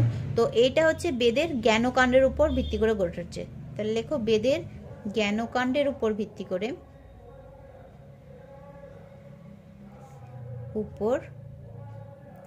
প্রতিষ্ঠিত বেদান্ত দর্শন, বেদের জ্ঞানকাণ্ডের উপর প্রতিষ্ঠিত। ঠিক আছে, তো এখানে কি করা হয়েছে, যে এখানে উপনিষদের যে উক্তিগুলো আছে সেইগুলো নিয়ে এখানে আলোচনা করা হয়েছে বেদান্ত দর্শনে। এবার এই ব্রহ্মসূত্রের উপর, এই যে ব্রহ্মসূত্র যেটার উপর ভিত্তি করে বেদান্ত দর্শনটা গড়ে উঠলো, এর উপরে আবার বিভিন্ন গ্রন্থ রচিত হয়েছে। এর উপরে যে গ্রন্থগুলো রচিত হয়েছে, সূত্রগ্রন্থের উপরে যে গ্রন্থগুলো রচিত হয়েছে, সেগুলোকে বলা হয় ভাষ্য গ্রন্থ। তার মানে কি হলো, ব্রহ্মসূত্রের উপর,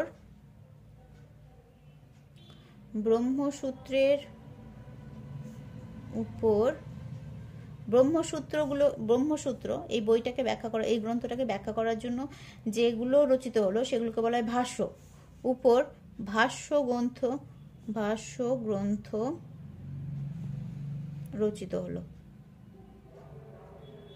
ঠিক আছে, এই ভাষ্য গ্রন্থ মোট 5টা গঠিত হলো, মোট 5টা ভাষ্য গ্রন্থ রচিত হলো।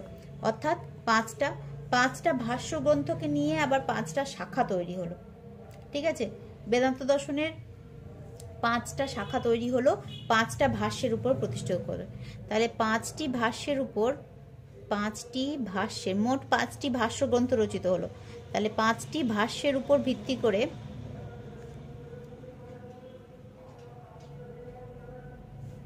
বেদান্ত দর্শনের 5টি শাখাও সৃষ্টি হলো। বেদান্ত দর্শনের 5টি শাখা গড়ে উঠল। কি কি পরপর আমি লিখে দিচ্ছি, দেখো। একটা হচ্ছে শঙ্করাচার্য প্রতিষ্ঠিত কেবলাদ্বৈতবাদ, এটা খুব ইম্পর্টেন্ট, এটা মনে রাখতেই হবে। এটা কিন্তু শর্ট প্রশ্ন এরকম করে আসতে পারে, যে কেবলাদ্বৈতবাদের প্রতিষ্ঠাতা কে? শঙ্করাচার্য।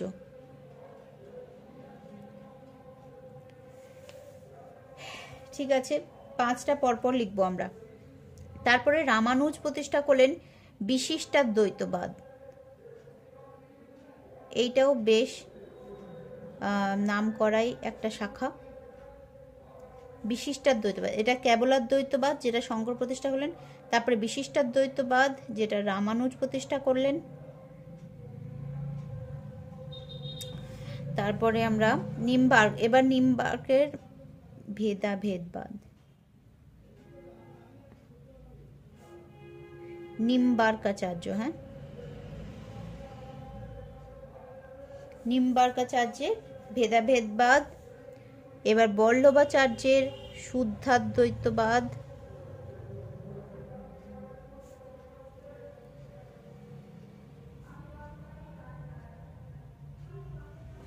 বল্লভাচার্যের শুদ্ধাদ্বৈতবাদ, আর মধ্যেবরের বা মধ্যাচার্যও বলতে পারো দ্বৈতবাদ।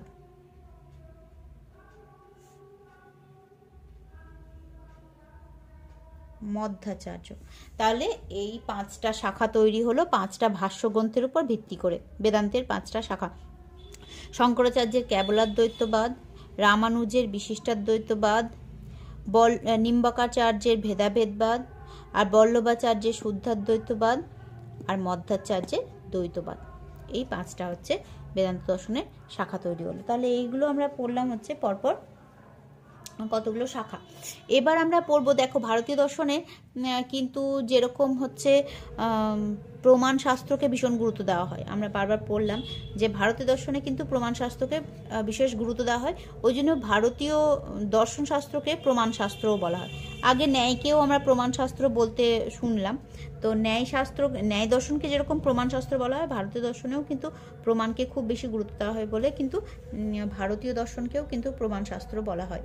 তাহলে আমি লিখে দিই, ভারতীয় দর্শনকে প্রমাণ শাস্ত্র বলে, প্রমাণ শাস্ত্র বলে। হ্যাঁ, ন্যায় দর্শনকে তো প্রমাণ শাস্ত্র বলে, ভারতীয় দর্শনকেও প্রমাণ শাস্ত্র বলে, কেন কি ভারতীয় দর্শনে কিন্তু প্রমাণকে বেশ খানিকটা গুরুত্ব দেওয়া হয়। তো ভারতীয় দর্শনে অনেকগুলোই প্রমাণ স্বীকার করা হয়। যেমন দেখো, প্রথমে একটা কম্প্যাক্ট জিনিস আমরা বুঝে নিই যে জ্ঞান হতে গেলে আমাদের 3টে জিনিসের দরকার হয়। একটা হচ্ছে প্রমা, আর একটা হচ্ছে প্রমাণ, আর একটা হচ্ছে প্রমেয়। আগে আমরা বোধহয় পড়েছিলাম কোথাও কি জ্ঞান হতে গেলে জ্ঞান দরকার হয়, তাছাড়া হচ্ছে জ্ঞাতা দরকার হয়, আর প্রমেয় দরকার হয়। জ্ঞাতা আর জ্ঞেয় দরকার হয়, জ্ঞাতা, জ্ঞেয় আর জ্ঞান। আচ্ছা, তো দেখো জ্ঞান হতে গেলে এই 3টে জিনিস থাকতেই হবে। একটা হচ্ছে জ্ঞান, প্রমা, প্রমা মানে যথার্থ জ্ঞান, প্রমাণ মানে যে পদ্ধতির দ্বারা জ্ঞান লাভ করব, আর প্রমেয় মানে যে বিষয়ের জ্ঞান লাভ করব, সেটা হচ্ছে প্রমেয়। তাহলে এই 3টে বিষয়ে দরকার হয় আমাদের জ্ঞান হতে গেলে। এই যথার্থ জ্ঞানকে বলে প্রমা। জ্ঞান যদি যথার্থ হয় তাহলে তাকে বলা হয় প্রমা। তাহলে যথার্থ জ্ঞানকে বলে প্রমা। প্রমাণ কাকে বলে না, যথার্থ জ্ঞান লাভের পদ্ধতিকে বলে প্রমাণ। যথার্থ জ্ঞান লাভের পদ্ধতিকে বলে প্রমাণ। যথার্থ জ্ঞান লাভের পদ্ধতিকে বলে প্রমাণ।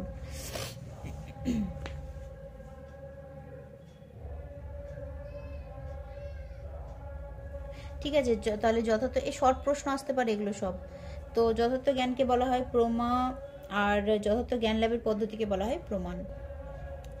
আচ্ছা, তাহলে এটা দেখো, তাহলে যথার্থ জ্ঞানকে বলা হয় প্রমা, আর যথার্থ জ্ঞান লাভের পদ্ধতিকে বলা হয় প্রমাণ। আর প্রমেয় কি, যথার্থ জ্ঞানের বিষয়কে বলা হয় প্রমেয়। যথার্থ জ্ঞানের বিষয়কে বলে, ঠিক আছে, তাকে বলা হয় প্রমেয়। তাহলে এই 3টে বিষয় হচ্ছে আমাদের জানার বিষয়। দেখো, প্রো মানে হচ্ছে প্রকৃষ্ট, ঠিক আছে, প্রো মানে প্রকৃষ্ট। আর মা মানে কি, প্রো মানে প্রকৃষ্ট, মা মানে জ্ঞান।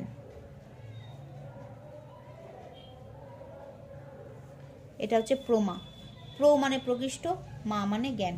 তাহলে প্রকৃষ্ট জ্ঞান অর্থাৎ যথার্থ জ্ঞান, সেটা হলো প্রমা।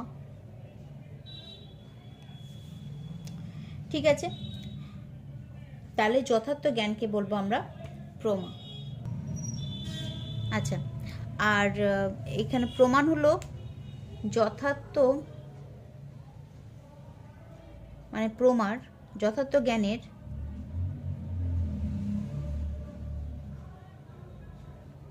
করণ হলো প্রমাণ।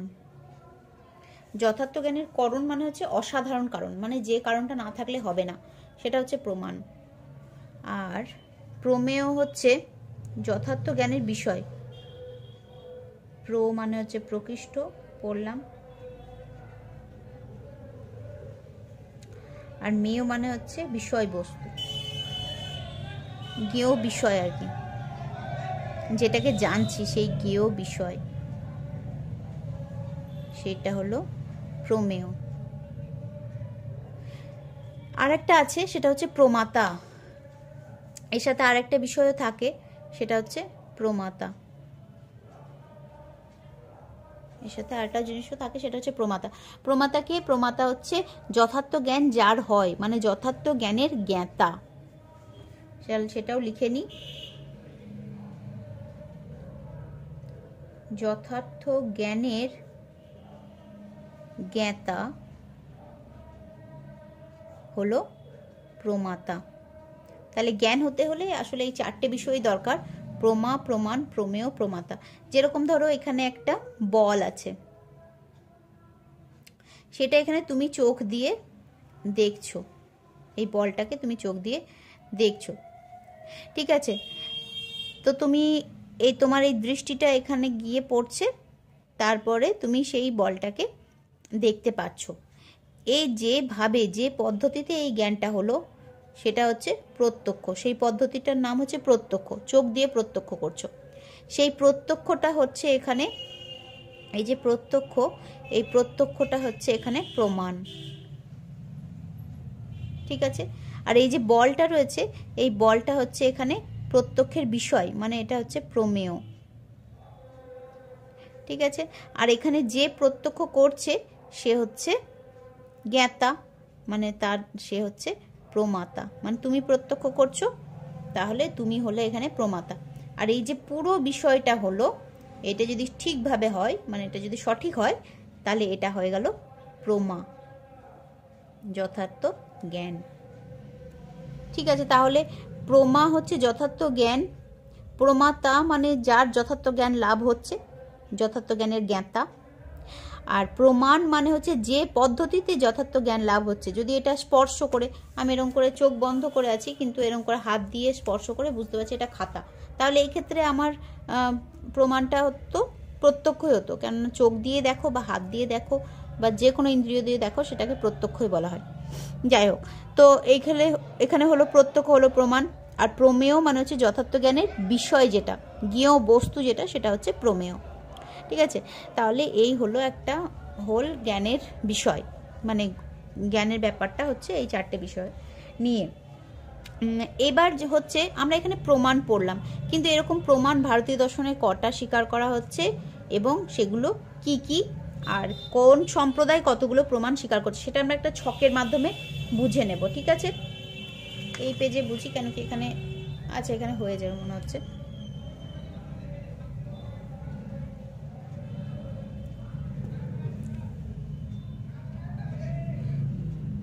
এখানে লিখি, এখানে আমি সম্প্রদায়গুলোর নাম লিখব, আর এখানে হচ্ছে কে কটা প্রমাণ স্বীকার করে সেগুলো লিখব। দেখো মোট আছে কিন্তু 6টা, মোট ভারতীয় দর্শনে 6টা প্রমাণ স্বীকার করা হয়, ঠিক আছে। কি কি? প্রত্যক্ষ, অনুমান, শব্দ, উপমান, অর্থাপত্তি, অনুপলব্ধি। এই 6টা প্রমাণ ভারতীয় দর্শনে স্বীকার করা হয়। এই 6টার মধ্যে সব সম্প্রদায় কিন্তু সবগুলো স্বীকার করে না। কোন কোন সম্প্রদায় কটা স্বীকার করে সেটাই আমি এখানে বলবো, যাতে শর্ট প্রশ্ন হইলে তোমরা মনে রাখতে পারো। প্রথমে আমরা একটা সম্প্রদায়ের নাম পড়েছিলাম চারবাক। চারবাকরা হচ্ছে একটাই প্রমাণ স্বীকার করে, এখানে প্রমাণ বলে লিখি, হ্যাঁ প্রমাণ। চারবাকরা হচ্ছে একটা প্রমাণই স্বীকার করে, সেটা হচ্ছে প্রত্যক্ষ। চারবাক তারপরে হচ্ছে বৌদ্ধ। বৌদ্ধরা হচ্ছে দুটো প্রমাণ স্বীকার করে, প্রত্যক্ষ আর অনুমান।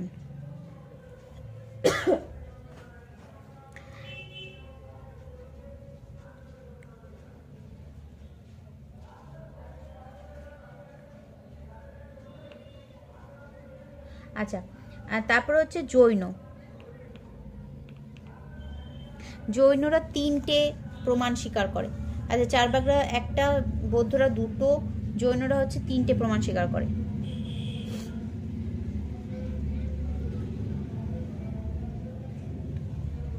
প্রত্যক্ষ, অনুমান আর শব্দ। প্রত্যক্ষ, অনুমান আর শব্দ তিনটে স্বীকার করে। পরপর দেখো বাড়ছে, চারবাগ, বৌদ্ধ, জৈন। এবার ন্যায়।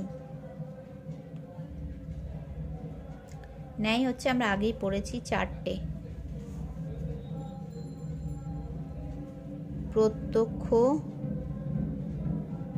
অনুমান, শব্দ, উপমান। চারবাগ, বৌদ্ধ, জৈন, ন্যায়। এবার আছে বৈশেষিক। বৈশেষিক এবার হচ্ছে বৌদ্ধের মতোই দুটো স্বীকার করে, এটা আমরা আগে পড়েছি।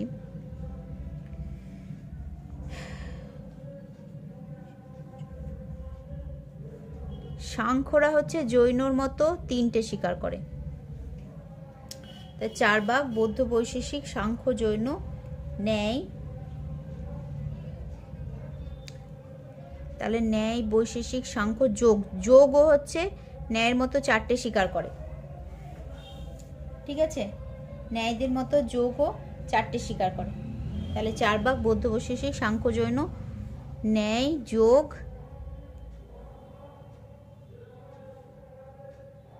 মীমাংসকদের দুটো ভাগ আছে, হ্যাঁ।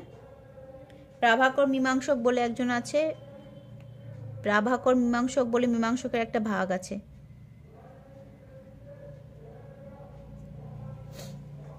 আর ভাট্ট মীমাংসক বলে মীমাংসকের আর একটা ভাগ আছে। মীমাংসকের দুটো ভাগ আছে। এই প্রাভাকর মীমাংসকরা হচ্ছে পাঁচটা স্বীকার করে, প্রত্যক্ষ, অনুমান, শব্দ,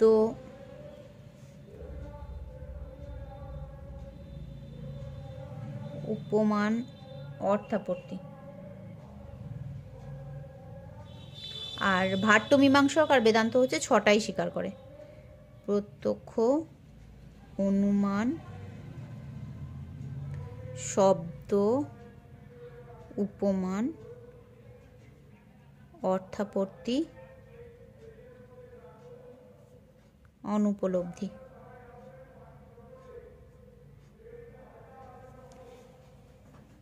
এই হচ্ছে লিস্টটা, যে কটা প্রমাণ স্বীকার করে সেটা। চারবাগ একটা, বৌদ্ধ আর বৈশেষিক দুটো, জৈন আর সাংখ্য তিনটে, ন্যায় আর যোগ হচ্ছে চারটে, প্রাভাকর মীমাংসক পাঁচটা, আর ভাট্ট মীমাংসক বেদান্ত হচ্ছে ছটা। এইটা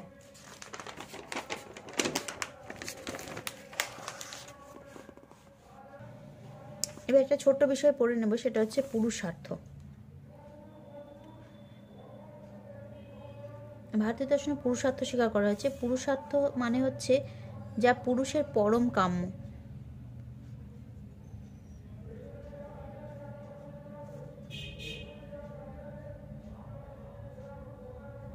পুরুষ মানে কিন্তু নারী পুরুষ নয়, পুরুষ মানে হচ্ছে মানুষ, মানুষের যা পরম কাম্য, মানে মানুষ যেটা ভীষণভাবে কামনা করে, তাই হচ্ছে পুরুষার্থ। এই পুরুষার্থ হচ্ছে চার প্রকার, চারটি পুরুষার্থ, চার প্রকার নয়, চারটি পুরুষার্থ। কি কি? ধর্ম, অর্থ, কাম আর মোক্ষ। ধর্ম, অর্থ, কাম আর মোক্ষ। ধর্ম কি না, ধর্ম হলো, ধর্মের দুরকম ব্যাখ্যা দেওয়া হয়। এক নাম্বার ব্যাখ্যা হচ্ছে এটা, যা পার্থিব ও অপার্থিব সম্পদ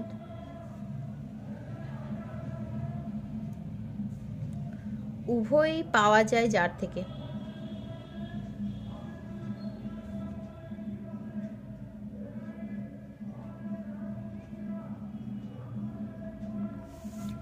অর্থাৎ মনে করা হয় ধর্ম পালন করলে পার্থিব অপার্থিব সমস্ত কিছুই পাওয়া যাবে। আরেকটা ব্যাখ্যা এটা করা হয় যে ধর্ম হলো যা ধারণ করে।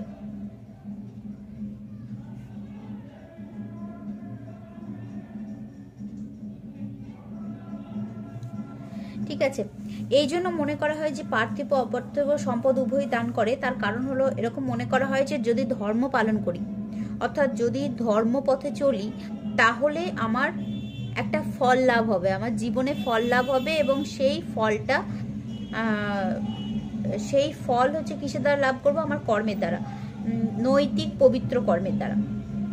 সেই জন্য মনে করা হয় যে ধর্ম দ্বারা পার্থিব অপার্থিব সম্পদ উভয়ই লাভ করা যায়। আর ধর্ম যা ধারণ করে, এটার ক্ষেত্রে মনে করা হয় যা স্থিতি যার উপর নির্ভরশীল। এই দুটো অর্থই হচ্ছে গৃহীত হয়েছে ধর্ম বলতে। এবার অর্থ হচ্ছে ভোগের উপায় হিসাবে অর্থকে গ্রহণ করা হয়েছে পুরুষার্থ হিসেবে। ভোগের উপায় হলো অর্থ। অর্থ বলতে সম্পদকে বোঝায় যা দ্বারা মানুষ জীবন যাপন করতে পারে, যা দিয়ে গার্হস্থ্য জীবনে মানে নির্বাহ করা যায়, যার দ্বারা গার্হস্থ্য জীবন নির্বাহ করা যায়। অর্থাৎ জীবন নির্বাহের উপায় হচ্ছে অর্থ। ঠিক আছে। আর কাম হলো ইন্দ্রিয় সম্ভোগ। কাম হলো ইন্দ্রিয় সম্ভোগ।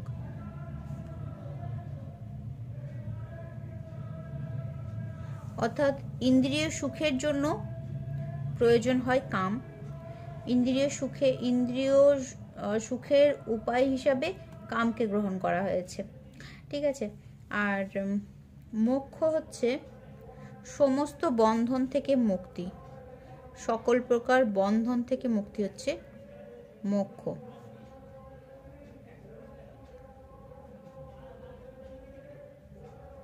মোক্ষ লাভের জন্য 3 রকম পথের সন্ধান দেওয়া হয়: জ্ঞানমার্গ, কর্মমার্গ আর ভক্তি মার্গ। ঠিক আছে। তো এই ভারতীয় যে দর্শন সম্প্রদায়গুলো আমরা পড়েছি, তার মধ্যে বৌদ্ধ, জৈন, সাংখ্য, যোগ আর বেদান্ত, অদ্বৈত বেদান্ত, এরা সকলেই মনে করেন যে আমাদের হচ্ছে এই জীবনেই মোক্ষ লাভ সম্ভব, এই জীবনে মোক্ষ লাভ সম্ভব বলে মনে করে। কিন্তু ন্যায় বৈশেষিক বিশিষ্টাদ্বৈতবাদীরা এরা মনে করেন কি এক জীবনে মোক্ষ লাভ সম্ভব নয়। অর্থাৎ মোক্ষ লাভের জন্য অনেক জন্মগ্রহণ করতে হবে আর কি। বিদেহে মুক্তিতে, জন্মগ্রহণ না করলেও বিদেহ মুক্তিতে বিশ্বাসী, মোট কথা। অর্থাৎ এরকম যেমন বুদ্ধদেবকে ধরো, বুদ্ধদেব মনে করেছেন যে বুদ্ধদেব নিজে যেমন শরীর ধ্বংস হওয়ার আগেই, মানে যখন ওনার মৃত্যু হলো তার আগে উনি মুক্তি লাভ করেছিলেন। তবে তো উনি অন্যকে মুক্তির পথ দেখাতে পেরেছিলেন। যদি নিজেই মুক্তি না পাবেন তাহলে অন্যকে মুক্তির পথ কীভাবে দেখাবেন? তো যেরকম বৌদ্ধরা বিশ্বাস করে ওই জন্য যে মৃত্যুর আগেই মুক্তি লাভ সম্ভব। ঠিক আছে।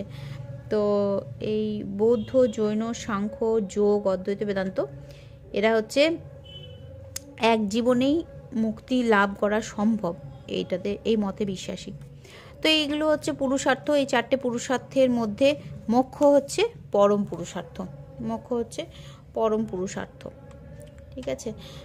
তো এবার তোমরা যেটা করতে পারো সেটা হচ্ছে আস্তিক আর নাস্তিক দর্শনের 2-1টা পার্থক্য দেখে রাখতে পারো। একটা পার্থক্য তো সবাই জানো, আস্তিকরা বেদে বিশ্বাসী, নাস্তিকরা বেদে বিশ্বাসী নয়। আর আস্তিক সম্প্রদায় কে আছে সেগুলো, আর নাস্তিক সম্প্রদায় কারা কারা আছে সেগুলো তোমরা এরকম করে মনে রাখতে পারো, 2-4টে পার্থক্য করে নিতে পারো।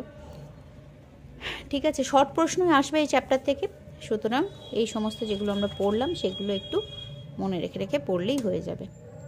Thank you. আজকে এই পর্যন্তই।